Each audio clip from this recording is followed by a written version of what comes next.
Hi students, तो अब इस वीडियो में हम देखेंगे थोड़ी सी छोटी बातें कि जो यूनिट्स कुछ चीजें हैं जिसको हमें याद रखना है। ठीक है, तो let's understand some basic terms. तो सबसे पहले आई थिंक सभी लोग होंगे उनको पता ही होगा, फिर भी मैं यहाँ पे बता रहा हूँ। तो सबसे पहले हम डिफाइन करेंगे फोर्स।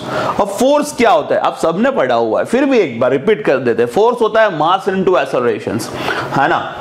तो किसी भी चीज 1 kg वाला कोई भी ऑब्जेक्ट पड़ा हुआ है मास वाला, बराबर 1 kg we can say 1 kg मास वाला कोई ऑब्जेक्ट पड़ा हुआ है, ठीक है।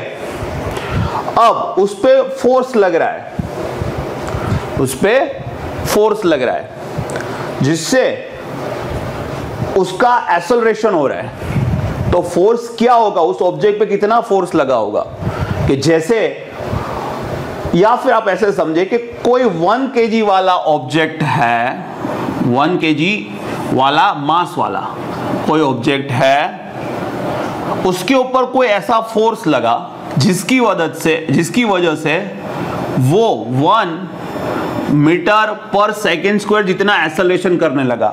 Why? Because there is one object which is having mass equal to 1 kg और उसके ऊपर आपने कुछ फोर्स लगाया जिसकी वजह से वो एक्सेलरेशन करने लगा 1 मीटर पर सेकेंड स्क्वायर जितने। तो आपने उसके ऊपर कितना फोर्स लगाया, तो फोर्स होता है मेरे प्यारे बच्चों mass into acceleration. Very simple, आप सब जानते हो, मुझे पता है, फिर भी एक बार। अब मास का यूनिट क्या होता है, मास का यूनिट होता है केजी।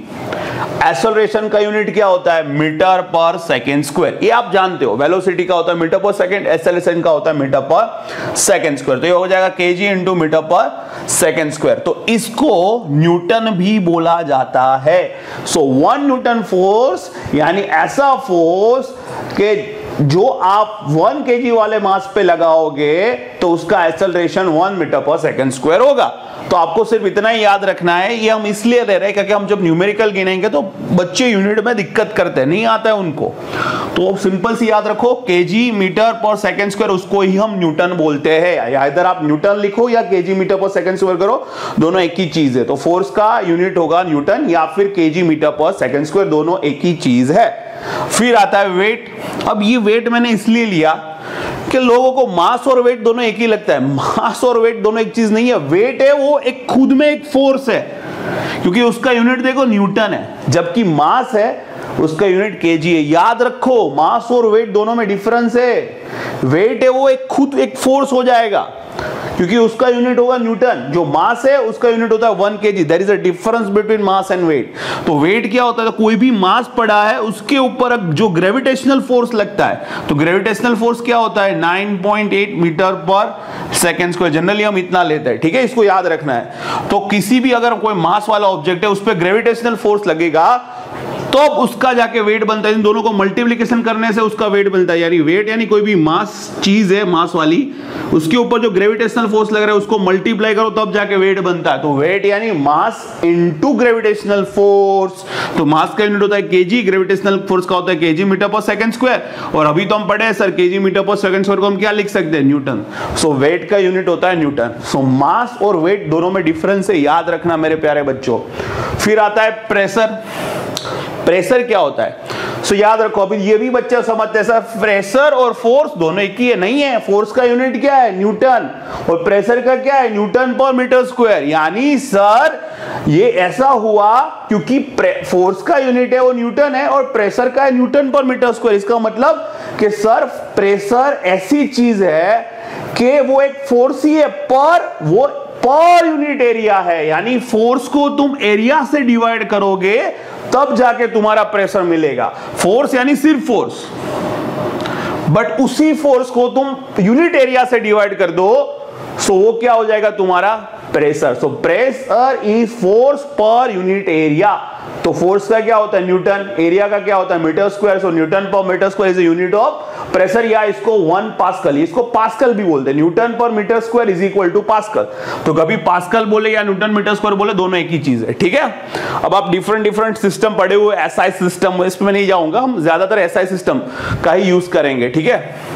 फिर कभी कभी आपको बार यूनिट देगा। बार कब यूज होता है, प्रेशर का यूनिट भाई बार है, पर जब इतना बहुत ज्यादा प्रेशर लग रहा होता है, ऐसी कोई सिस्टम होती है जिसमें प्रेशर बहुत ज्यादा होता है, तो उसमें हम बार का यूज करते हैं। जैसे कि बॉयलर में प्रेशर बहुत ज्यादा होता है, तो वहां पे यूनिट बार यूज होता है। सो हमें पता तो होना चाहिए ना कि बार को हम कैसे अपने न्यूटन पर मीटर स्क्वायर में कन्वर्ट करें या कैसे पास्कल में कन्वर्ट करें। तो 1 बार होता है 10⁵ pascal. So 1 bar is equal to 10⁵ pascal, और पास्कल तो हमें पता है वही होता है newton per metre square. So it is equal to 10⁵ newton per metre square. Clear? Okay, next work क्या होता है? सर ये तो पढ़ा हुआ है, वर्क फोर्स इनटू डिस्प्लेसमेंट। कोई भी चीज है उसके ऊपर फोर्स लगाओ तो वो जिस डायरेक्शन में, फोर्स के डायरेक्शन में उसका जो डिस्प्लेसमेंट होगा उसको मल्टीप्लाई कर दो। So sir force into the displacement in the direction of force. याद रखना यहां पे एक ए वर्ड होना ही चाहिए, displacement in the direction of force. इसलिए मैं करवा रहा हूं क्योंकि जब आगे जाके 3rd सेम 5th सेम में जाओगे तो बहुत सारी चीज होगी जहां पे वर्क डिराइव करने का आएगा। तो डिस्प्लेसमेंट कोई भी नहीं लेना है, जो डिस्प्लेसमेंट जो फोर्स लगा है उसी डायरेक्शन में उसका डिस्प्लेसमेंट लेना है। तो force into displacement in the direction of force. तो फोर्स का यूनिट होता है न्यूटन, डिस्प्लेसमेंट उसका होता है मीटर। सो न्यूटन इनटू मीटर क्या होता है? जूल। तो वर्क को आइदर तुम न्यूटन इनटू मीटर में लिखो या फिर जूल में लिखो, दोनों एक ही चीज है क्योंकि न्यूटन इनटू मीटर ही जूल होता है। याद रख लो, Newton into metre equal to joule. अब वर्क है वो हम कब पॉजिटिव लेंगे और कब नेगेटिव लेंगे, है ना? तो मैं आपको एक एग्जांपल दे रहा हूं। जैसे कि ये कोई सिलेंडर है, जैसे कि ये कोई सिलेंडर है और ये कुछ ऐसा पिस्टन वाली चीज है, ठीक है? दिस इज द पिस्टन, ये पिस्टन, और यहां पे क्या भरा हुआ है? गैस। ये जो भरा हुआ है वो है आपका गैस है, ठीक है? अब मैं क्या कराऊंगा, एक गैस है उसको हीटिंग कराऊंगा। अब गैस को जब आप हीटिंग कराओगे, अब सिस्टम क्या होता है? देखो मैंने यहां पे लिखा है when work is done by the system. System क्या होता है? जिसको हम स्टडी कर रहे हैं वो सिस्टम होता है। आगे के वीडियो में बताऊंगा सिस्टम का डिटेल में। तो यहां पे मैं गैस की स्टडी कर रहा हूं, तो गैस मेरा सिस्टम होगा। तो मैं क्या कर रहा हूं, ये जो गैस है वहां पे हीट सप्लाइड कर रहा हूं। अब गैस है उसको हीट सप्लाइड करोगे तो क्या होगा? गैस एक्सपांड होगा। तो ये गैस एक्सपांड होगा तो ये जो पिस्टन है इसके ऊपर अपवर्ड डायरेक्शन में फोर्स लगाएगा, तो ये जो पिस्टन है वो तुम्हारा कैसा मूव होगा? अपवर्ड डायरेक्शन में। तो गैस ने क्या किया? पिस्टन का डिस्प्लेसमेंट करवाया। उसका मतलब कि गैस ने यानी गैस यानी कि जो हमारा सिस्टम है जिसकी हम स्टडी करते हैं, तो सिस्टम ने खुद से काम किया, अपने खुद से।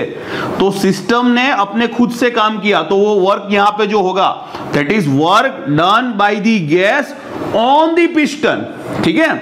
This is piston. तो गैस ने पिस्टन पे काम किया, तो किसने किया? गैस ने खुद ने किया, तो वो होगा पॉजिटिव। अब इससे उल्टा ले लो। अब ये जो पिस्टन है, ये जो पिस्टन है वो डाउनवर्ड डायरेक्शन में, हम पिस्टन की हेल्प करके ये जो गैस है, ये जो गैस है इसको हम कंप्रेस करवाएंगे। क्या कराएंगे? कंप्रेस करवाएंगे। तो अब ये पिस्टन है वो डाउनवर्ड डायरेक्शन में जाएगा, तो ये जो गैस होगा वो कंप्रेस होगा। तो अब क्या हो रहा है? हमारा सिस्टम क्या है? गैस। तो क्या सिस्टम काम कर रहा है? नहीं, सिस्टम के ऊपर काम कर रहा है, यानी पिस्टन है वो गैस के ऊपर काम कर रहा है। सो अब जो वर्क है वो पिस्टन कर रहा है, किसके ऊपर कर रहा है? अपनी सिस्टम यानी गैस के ऊपर। सो यहां पे जो गैस है उसके ऊपर काम कर रहा है। तो गैस जब work done on the system तो हम वर्क को लेंगे नेगेटिव, यानी सिस्टम खुद काम करेगा तो पॉजिटिव, और सिस्टम के ऊपर काम करवाया जाएगा तो वर्क कैसा होगा? नेगेटिव। क्लियर? फिर आता है पावर। पावर क्या होता है? Work done per unit time. Work का यूनिट क्या होता है? जूल। टाइम का क्या होता है? सेकेंड। तो जूल पर सेकेंड को ही हम वॉट कहते हैं, ठीक है? तो ये बेसिक सी चीजें, इसको आपको याद रखनी है, छोटी छोटी बातें, बस इसको याद रखो। मिलते हैं नेक्स्ट वीडियो में। इसको लाइक करो, शेयर करो, सब्सक्राइब करो। Have a nice day, bye bye.